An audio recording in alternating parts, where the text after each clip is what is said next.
حضرت ابراہیم علیہ السلام یہ رسول اللہ صلی اللہ علیہ وسلم کے جد امجد ہیں. رسول اللہ صلی اللہ علیہ وسلم سے لے کر حضرت آدم علیہ السلام تک 80 واسطے ہیں.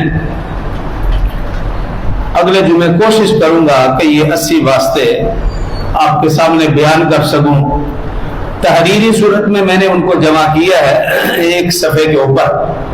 تو اگلے جمعے میں انشاءاللہ کچھ کاپیاں بھی ساتھ لے آؤں گا تاکہ اگر کوئی خیر برکت کے لیے اس کو لینا چاہے یا گھر میں لگانا چاہے تو وہ بھی لگا لے. کیونکہ اگر مجھے اور آپ کو اپنے دادا پر دادا کا نام معلوم نہیں تو یہ کوئی عیب بھی نہیں ہے, بری بات بھی نہیں ہے, اس کو کوئی برا سمجھتا بھی نہیں اور ضرورت بھی نہیں ہے. وہ پھر اپنی زندگی گزاری اور چلے گئے, ہمارے ذمہ ہے ان کے لیے جو ہے مغفرت کرنا.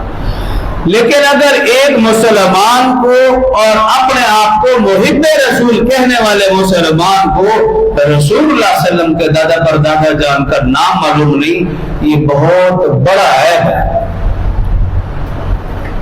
تو اس لیے ان کے حوالے سے چند گزارشات عرض کروں گا. حضرت ابراہیم علیہ السلام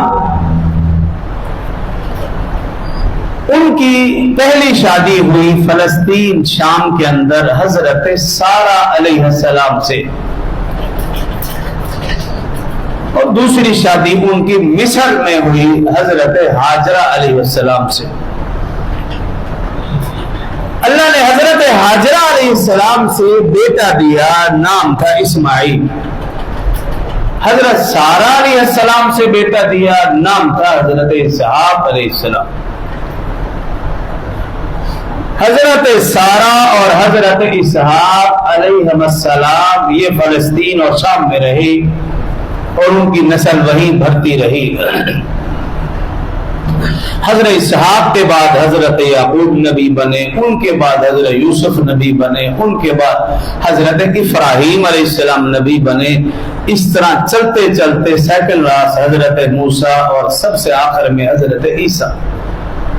بعض روایات میں 70,000 انبیاء, بعض روایات میں 40,000 انبیاء کرام حضرت ابراہیم, حضرت اسحاق, یعقوب, یوسف سے لے کر عیسیٰ تک یہ اکثر نبی ان میں سے فلسطین اور شام کے قرب و جوار میں رہے.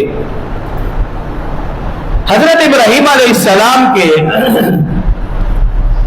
بیٹے حضرت اسماعیل علیہ السلام جب یہ پیدا ہوئے, اللہ پاک کا حکم آیا بھئی تم شام سے مکہ, ربنا انی اسکنت من ذریتی بواد غیر ذی زرع